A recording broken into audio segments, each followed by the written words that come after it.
tricky panel because edible oils, every year the conversation changes. तेल खाना अच्छा है नहीं है, कितना तेल खाना है, घी खाना चाहिए, मेयोनीज हम जो लेते हैं वो ठीक है या नहीं है. So it's always a confusion, chaos in our minds. So we thought that we should have a panel where we have experts from all areas. We've got cardiologists sitting here, we've got nutritionists sitting here, we've got a psychologist sitting here.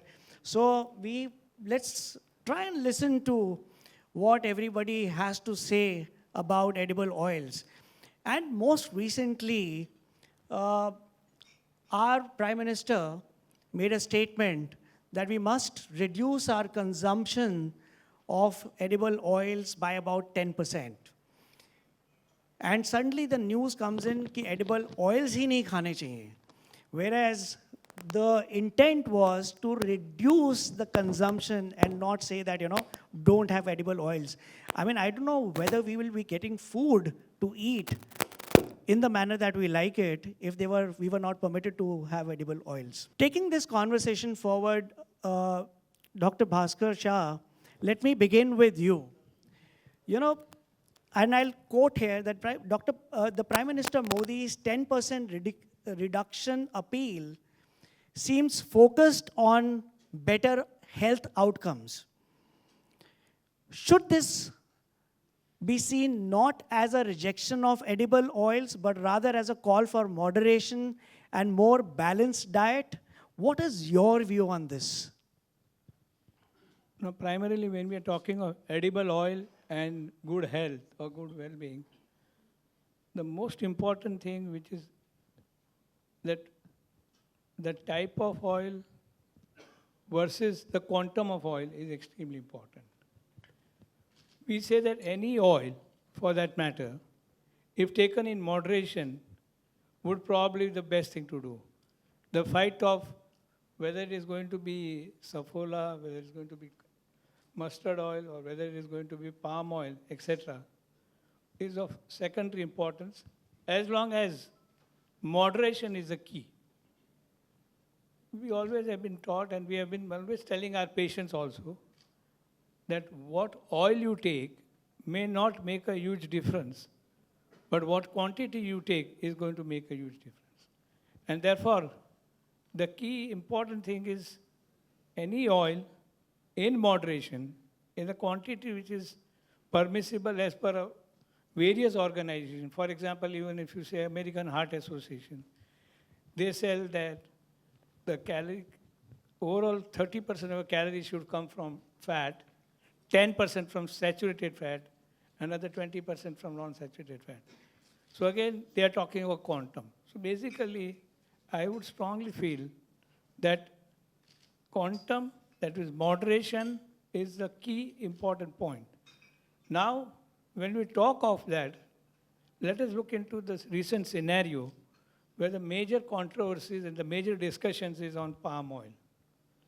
When we are talking of palm oil, the quantum of palm oil, unfortunately, at this point of time, because of extremely high utilization of processed food, has gone up.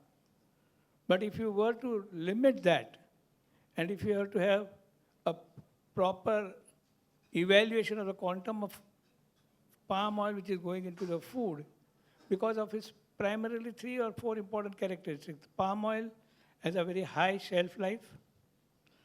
It is primarily having a high smoking point and therefore can be used for cooking. And most important, the yield is very high. And last but the least, it is extremely cheap. And this is the reason why, unfortunately, it is used left, right, and corner in every developing countries or underdeveloped countries to a very great extent. So the fault here is in the quantum, because it is used left, right, and corner, and processed foods are being used left, right, and corner. But if you are aware, like if your crowd has been made educated to look at the labels, understand the quantum, cut down the quantum, and if the quantum can be brought down, then sure, even that palm oil is not a bad oil to eat. So in short, all that I'm trying to say is moderation, and then we talk of type of oil, whether it is monounsaturated, polyunsaturated, saturated, quantum, etc. So I think moderation is a key as far as any oil is concerned. So our Prime Minister is focusing on saying that, moderate the consumption, and it's not about removing oil from our life. Dr. Varun Chawla, when Sir was talking about palm oil, we had the Honorable Minister of State for Health, Pratap Rao Jadhavji, say that there is no unanimous scientific evidence against palm oil.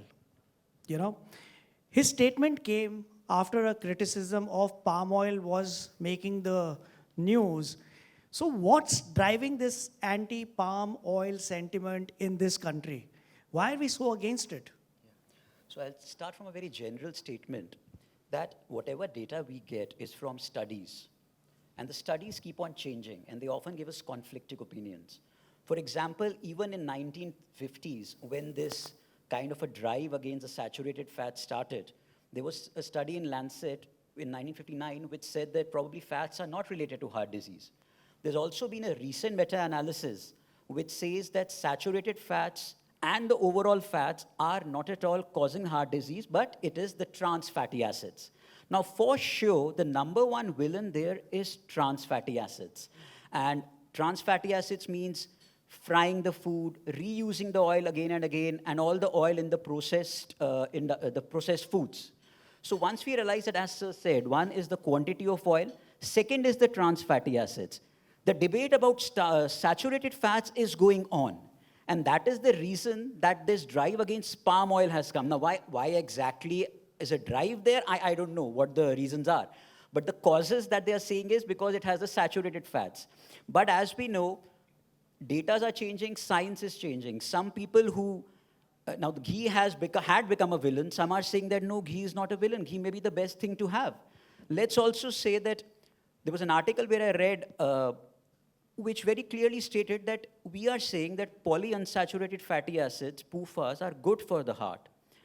But they have come in the market in the last 30, 40 years. And actually, the heart disease has increased in 30, 40 years. Right. So how do you explain that? So probably the villain is the quantity of the oil and the trans fatty acids. And if we can limit the trans fatty acids, using home food, not using processed food, not reheating the oil, we may be on the right path. You focused on that there could be a drive which is working on this, right? Yeah, so. Dr. Vaishali, let me come to you. I'll skip you for the moment. Dr. Vaishali, nutritionally speaking, palm oil is rich in saturated fatty acids, but so is butter, and so is coconut oil. So, why is palm oil demonized while others escape the scrutiny? Is there a case of misinformation, or as Dr. Varun said, there is a drive against palm oil? I'm in a spot, literally and practically. Actually, it is about data again. Mm-hmm. I did go through data on edible oils and studies that were conducted, and there are meta-analysis, meaning, you study a lot of trials and look at the numbers coming out of those trials and see what is beneficial. So there are some studies about edible oils and their benefits, and of course, when we look at benefits, meaning LDL lowering. Mm-hmm. I'm sure everybody here is aware of this term called LDL, or the bad cholesterol. We know what is triglycerides, and we know what is HDL, or the good cholesterol. So when we are expecting an oil to do a good job, means lower the LDL, improve the HDL, and some studies have shown that, in fact, palm oil is faring better than butter. I want to not sound blasphemous and scandalous here, but it's a fact. They don't get projected, and this is just one meta-analysis which I could get. Didn't have enough time to really access more data. But yes, it's about what you can project, what part of the graph you can show to the public. Okay, so this is not to misinterpret. Till you have real solid evidence, I think it's best to stick to current guidelines from the main authorities. Rachna, Dr. Rachna,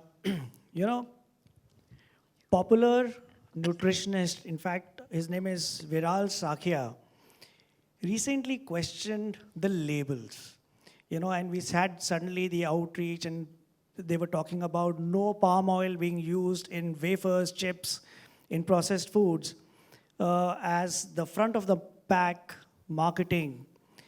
Are brands using this tag to sell expensive yet not necessarily healthier options? Absolutely. I think we all are very aware that, that there is an entire psychology behind, there's something called consumer psychology, right? And there is something which is marketing psychology. So there is an entire psychology behind the labels, what we eat, it is about the perception, right? What is it that when we are going onto the aisle to purchase something from a grocery store, or when we are seeing an ad on the television, what is it that we are actually purchasing? We also don't know.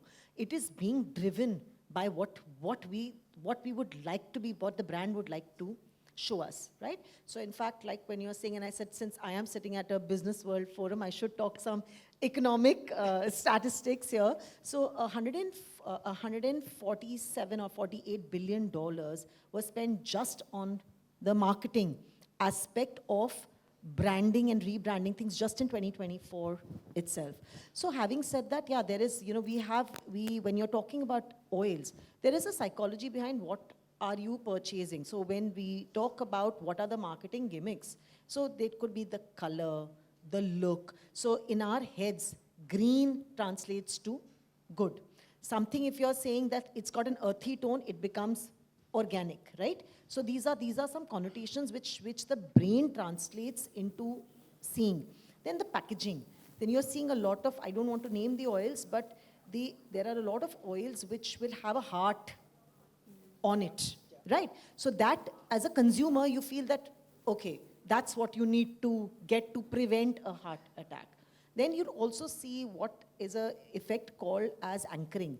That means that either you use a doctor to sell the product only to know that the doctor is only an actor, right? So you're selling, so for a consumer, when you're seeing a doctor with a stethoscope selling even a pediatric, I don't again want to name the brand, which there was a very, very big legal action against, saying that you'll grow taller if you have this. Similarly, so for oils. And there is, again, something which we call, which the way we frame it is also when you have celebs.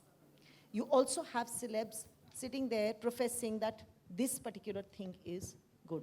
And then when you're talking specifically about palm oil, there is something called fear-based marketing, which means we generate fear, that is how they operate. No, it's like saying that COVID times, there were certain brands which were selling a lot higher because they were generating fear that if you don't use this, sare germs nahi jayenge. So you better put this in your cleaning equipment, or you better put this, or you better wash your hands with this particular soap, because that's a fear-generated marketing. Similarly, so when there was a lobby against palm oil, so the fear-generated marketing says, when they're selling a product, it says palm oil free, or no palm oil, not knowing that palm oil is not really the bad agent or the villain at all. It is just all oils together. No, it's like how our brain translates to saying sugar-free ice cream or sugar-free chocolate translates to us saying, I'm not going to gain weight. One. Second, it's healthy. That's what the brain, the psychology of the translation of the brain is. Not knowing that that may be having a fat to it. So that's the reverse. Even for oils, if you say that this oil is less, something else must be higher. That's how it is. Vijay, since you've picked up a bottle of water, I think you're ready for the next question. Vijay, you've written this book, Eating Less is Making You Fat, and it is a bestseller. Yes. And I've seen it several times when I'm flying at the airport. Abhi bookstores hote hi airport pe. Correct. So, you send me those pictures, nice pictures, that keeps me humbled.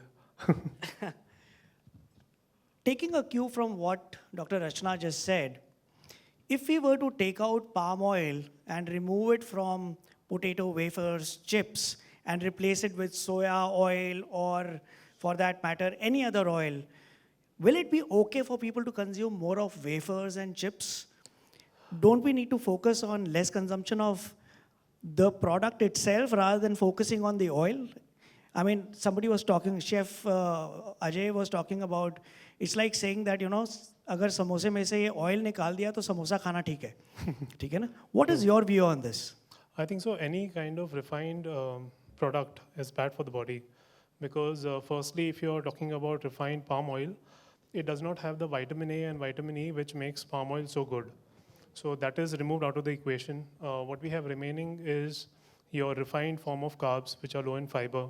So that'll increase your, blood sugar, and that will also spike your insulin. So you'll end up having diabetes. So it's about, choosing between diving into a valley versus, stabbing yourself. What is better? Of course, none is better. So ultimately, your energy intake has to be moderated through clean diet, through, a good diet. That probably it could be any oil, it could be any edible oil. Say, for example, palm oil. Palm oil, I was researching, and interestingly, I found out, unlike how we have been told on social media that, palm oil is only saturated fat, it increases your total cholesterol, it increases your risk of heart disease.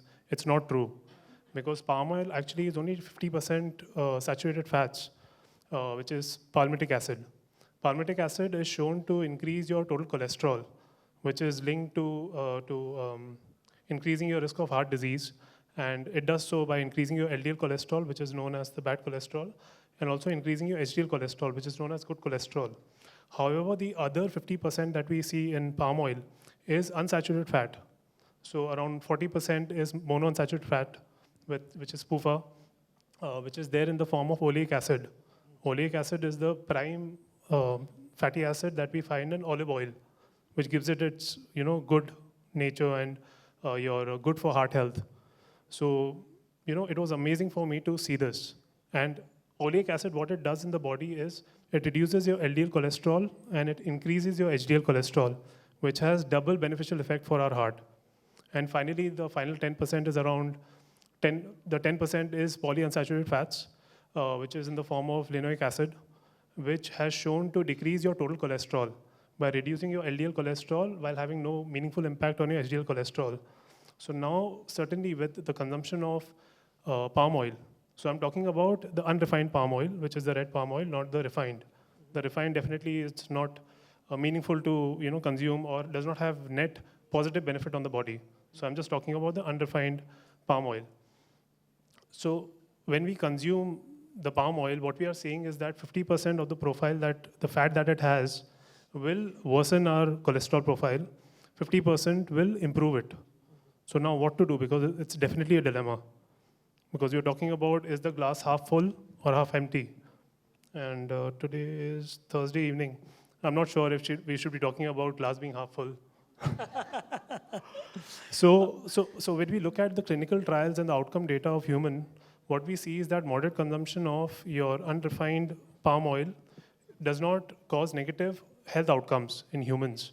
So now the question comes, what is defined as moderate? So moderate, if we were to, as I said, that, AHA is prescribing us to consume no more than 10% of total calories coming from your saturated fats. So which comes to about 11 to 13 grams of saturated fats that can be consumed. Now, from the analysis that I gave, a tablespoon of palm oil would be, say, around 7 grams. So around 2 grams would be okay. So as long as we are confining our saturated fat intake to that level, and palm oil to that level per day shouldn't be a problem, whether it comes in wafer or in salad. Awesome. Payal, you're also a nutritionist and you're pretty active on social media. When palm oil is removed from the products, what replaces it? Are oils like sunflower, rice bran, or canola actually better for Indian diets? Or are we trading one unknown with another unknown? Well, I would like to emphasize that some studies, they have shown in palm oil that it is, in fact, it does not raise your LDL cholesterol as previously believed. Mm-hmm. Studies have shown that the balanced fatty oil composition in palm oil is very important. It's very useful in maintaining your total cholesterol, healthy cholesterol, by raising HDL cholesterol and reducing LDL cholesterol, which is your bad cholesterol. Also, palm oil does carry a bad reputation, but we need to break it down on the latest research. It is very rich in antioxidants, especially your vitamin E, which is your tocotrienols. So these are potent antioxidants which helps to neutralize your free radicals and protect your cells from the entire damage. So here you see how important it is. Also, it has some protective effects. It may help your brain function, in functioning your brain better, and also in your overall immunity. Plus, palm oil is very heat stable. That means it is suitable for higher temperature cooking, and without leaving those harmful compounds as the other oils does. And as I said, like, yes, it is essential in raising your HDL cholesterol and reducing your LDL cholesterol. Also, tocotrienols, they have been linked in your anti-cancer activities, liver protection, and in your neurodegenerative diseases like Alzheimer's. So again, as everyone is saying, moderation is the key, whether it's palm oil, whether it's your ghee or coconut oil, olive oil, flaxseed oil, you should rotate the oils depending on your cooking methods. You know, so it's, even if you have to have ghee instead of an oil, you have to still moderate your Moderation consumption is the of key, ghee, true. right? Dr. Bhaskar, you know, हम जब बात करते हैं edible oils की, हम ये भूल जाते हैं कि salt, sugar, ये सब चीज़ें जोन सी हैं हमारे food में, these are creating more havoc than the edible oil, any edible oil, you know, but nobody is talking of them. Should we not be talking of nutritional values, dietary patterns than these oils and consumption of these oils, so that we have healthier lifestyle that we are projecting? It's not targeting any one particular thing, because हम मीठा खा रहे हैं, we are a diabetic capital of the world, and we are not even talking about मीठा. We have मिठाई की दुकान everywhere. We have desserts. In fact, when we choose our menu in a hotel, we are focusing on how many desserts will you give. So what is the reality, sir? Why are we not talking about overall dietary patterns for our Indian population and focus just on one thing that is being targeted? I totally agree that it's the overall dietary pattern which is very, very important. If someone asks me today, the first poison is sugar rather than even oil. We know for sure that essentially, if you have an increased consumption of starch, especially simple starch or sugar, your insulin rises like anything, and ultimately insulin is what is known as lipogenetic. That means it causes excessive formation of fat all over the body. And if you ask me, that is a much bigger problem than anything else. So yes, we need to consider sugar as very, very important, because we have found now with the use of glucometer or nowadays continuous glucose monitoring, that whenever you take sugar in a larger quantity, there is a huge spike of sugar, huge spike of insulin, and excessive adiposity. And we know that once there is adipose tissue, it is a marker of inflammation. And inflammation is a basic problem in all lifestyle disorder. So sugar is a much bigger culprit beyond doubt compared to fat. Similarly, salt is another important thing. If you have excessive consumption of salt, then again, all the lifestyle disorders are more. And lastly, unfortunately, in all processed foods, emulsifiers, etc., they also contribute a thing. So I think it's not only oil. Unfortunately, the concept has been evolved from 1960s, when they started of fat, oil, LDL cholesterol, etc., and now gradually the things are going down. We used to say sort of saturated fat is a very big culprit. We used to say the consumption has to be less than 7%. But if you look at one of the biggest registry observed on 3.5 lakh patients, they have found that more the consumption of fatty acids, somewhere to the extent of 12%, were more beneficial than taking 7%. So meaning thereby so many times, as you told very rightly, fat has been unfortunately labeled as a very big villain, but it's not so. It is savior also at point of time. Like for example, good amount of fatty acids, especially the saturated fats, is extremely important for brain. Every single tissue, brain is covered by myelin sheath, which is nothing else but fatty acid. And there is a concern and worry that when you really go down on saturated fatty acids to a great extent, you'll have tomorrow an epidemic of Alzheimer's syndrome. That is what is it. So everything again, it boils down to in limits, because there are no absolute randomized controlled trial when they said 7% fatty acids or 10% saturated fat, etc. It's just random figures. And therefore, yes, I would totally agree. Fat, along with sugar, along with salt, and all other things, would form important part, and therefore diet as a whole is important rather than looking at only as fat. You know what actually I'm hearing from everyone is that oils, you want to say something? Oils are essential, you know? Yeah, oils are essential. They provide energy, help absorb fat-soluble vitamins, and support hormonal health. I'm reading this because I'm not qualified as a doctor, so I have to be very careful when I'm talking with all of you sitting here. This question is specifically for Vijay and Payal, you know, because you guys are being very active on social media, etc. And if this is true, that oils are essential, how can we restore the narrative around edible oils without encouraging overconsumption? You know, it's a very big challenge that, you know, we know that oil is good, it is essential, we should be talking about it, we should be creating awareness about it, but we also have a responsibility that we do not send the wrong message saying that, you know, it's okay to have oil and you overconsume whatever you are eating. So whoever wants to go first. So yeah, I would like to start by saying breaking the myth that fat does not make you fat. You have to, but again coming with this statement, that does not mean that you are free to consume as much fat you can.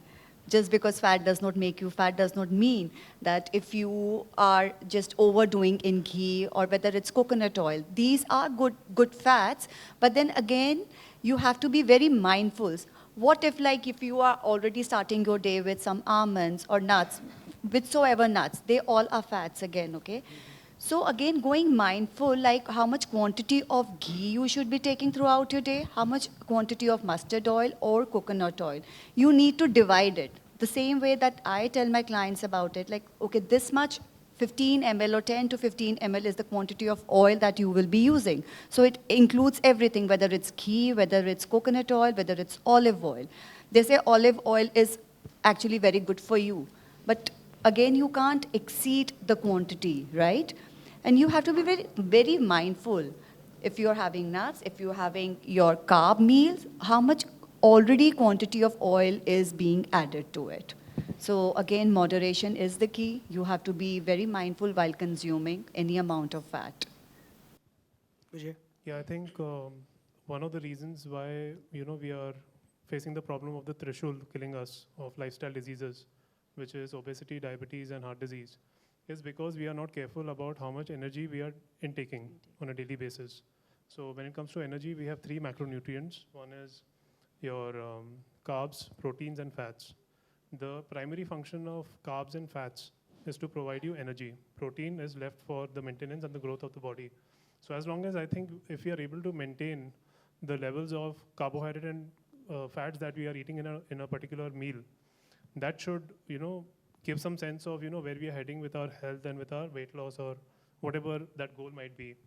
So when we know that our intake of carbs is low through green leafy vegetable or something, probably we can be a little more liberal with our fat intake. So it has to be customized to a particular meal that you are having. Ultimately, it comes down to what ratio of protein to energy you're having. Protein being protein and energy being carbs plus fats, calories, total calories in that. As long as we are able to maintain 1:1 ratio, I think maintaining your weight or being healthy should not be a struggle. So it all depends on what kind of meal you're having. If you are having meal rich in, say, starch, say white rice, then I would say that, just stick to a boiled white rice and probably add chicken or paneer or any kind of protein to it. So it's all a balancing act. It depends on, what kind of carb intake you're having. That will determine what kind of fat intake you need to be taking. Got it. So we can also balance it like this, Vijay, like maybe 80% of good protein, 40% of carbohydrates, and 10 to 20% of fat is also very Yeah, essential. that also You works. really can't eliminate that. Dr. Rachna, you want to say Sorry, something? I was just wanting to say that the brain only recognizes fat. It doesn't recognize anything else. So Right. for your brain to function, you have to have fat, and that is something I think most people are not aware of. Their brain doesn't recognize any other thing. Fat. And also some vitamins, which we keep saying we must take vitamins, they are fat soluble. If you don't have fat, those vitamins will not make any sense to your body, and even the reproductive system. Male reproductive system, again, is based, if you do not have fat, even the women's ovaries, if you don't have fat, if your fat quantity goes down in the body, the reproductive system will not work. But tell me one thing, why aren't people talking about it? Are they fearful because it is not good to be seen as talking about palm oil being good? I mean, the whole narrative has been so deeply ingrained Of course. that people are, for me to put up a panel, I had to think twice because people are fearful to, they'll be judged, they'll be seen differently. It's all marketing. It is because today we're sitting at a well-being panel, right? So what happens is, what has changed in the last 5-7 years? The terms natural, organic, sugar-free, this free, less fat. This is what is driving the industry today. What is inside that package, we are really not bothering to see. For example, the more expensive oils, which are the cold-pressed oils, no, like the extra virgin oil or the coconut oil, right?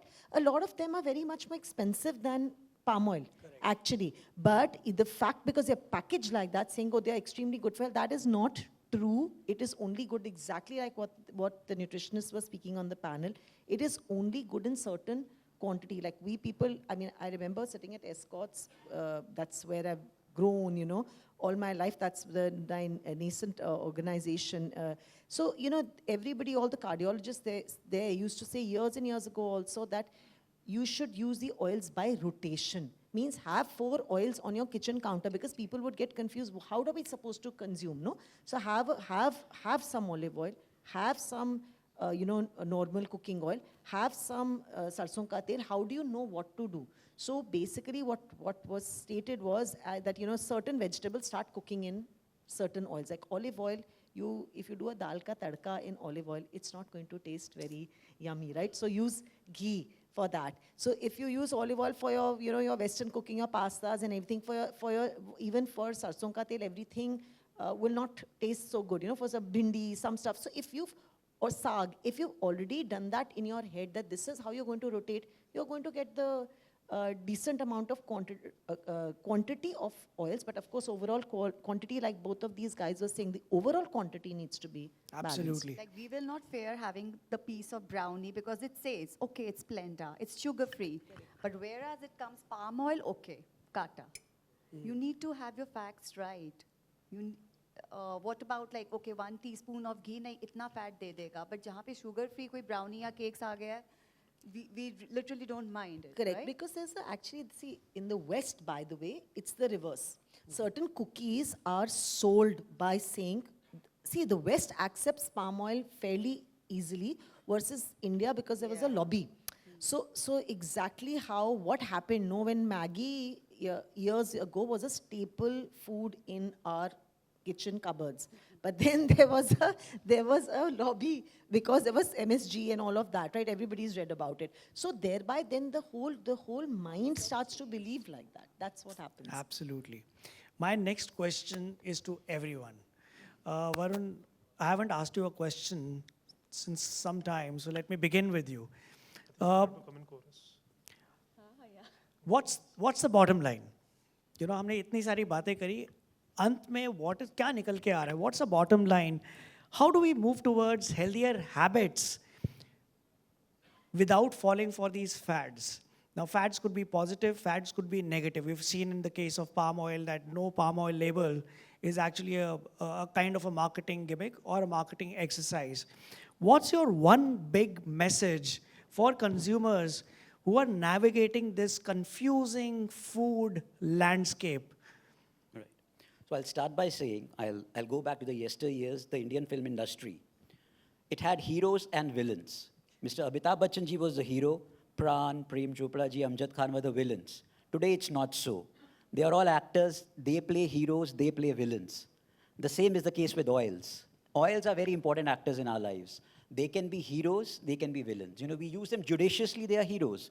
We don't use them judiciously, they are villains.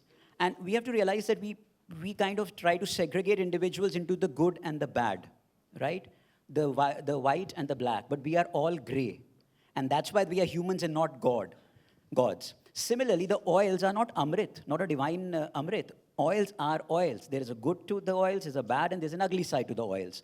So we have to use them judiciously.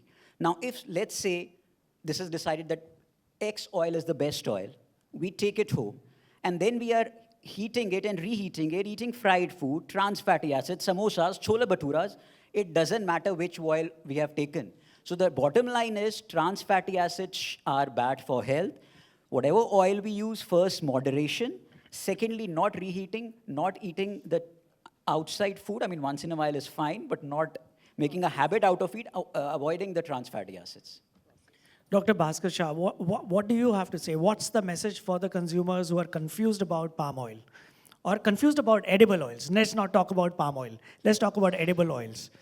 Overall, my take for palm oil is, it is definitely not a villain, nor a savior.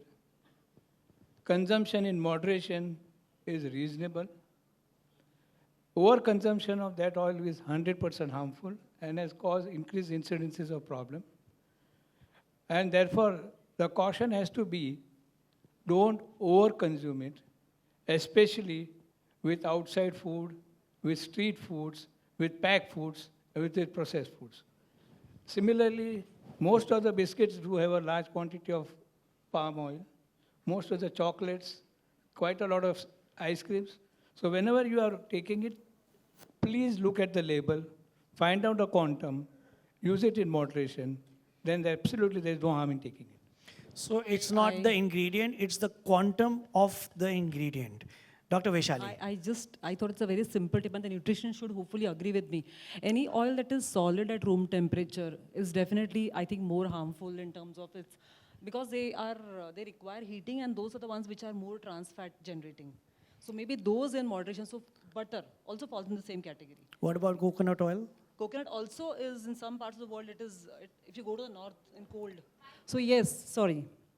So coconut oil also is solid at room temperatures in parts where it's cold, exactly. So there's no point in branding one person as a villain or one part of oil as a villain. Solid fats at room temperature definitely are to be used with caution and in little quantities as compared to the other ones. Vijay, what's your take? Yeah, I think nutrition cannot be understood in isolation. We need context, we need nuances to what we are saying.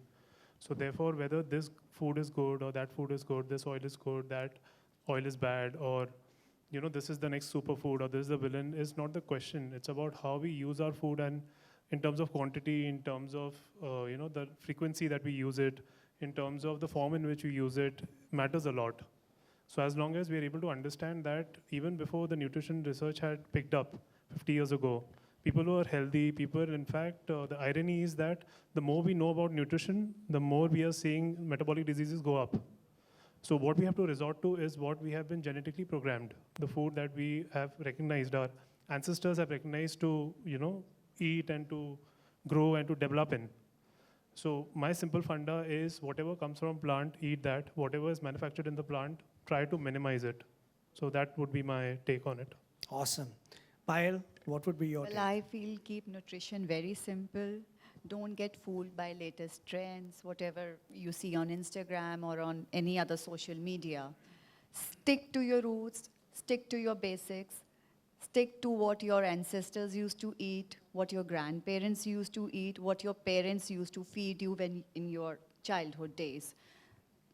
Don't get fooled by whatever you see on Instagram or on any other social media. Keep rotating your oils. Moderation is the key, whether it's ghee, whether it's palm oil, whether it's any other oil, depending on your cooking methods. And in short, palm oil is also quite okay if you use that, but in moderation. And as I said, keep rotating it. That's it. Dr. Rachna, I think the final word. I think the consumer psychology, whether it's oil, whether whatever we are buying, I think we all need to be a little bit more informed as to what are we purchasing when we are dragging that cart down the aisle on the grocery store.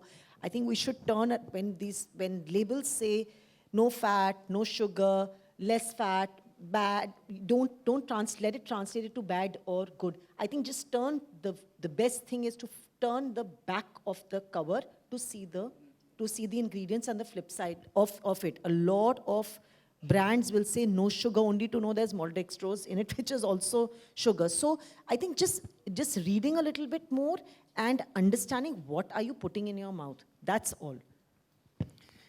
You know, thank you so much, panelists. I mean, this has been a very enlightening conversation, but I can't have this conversation close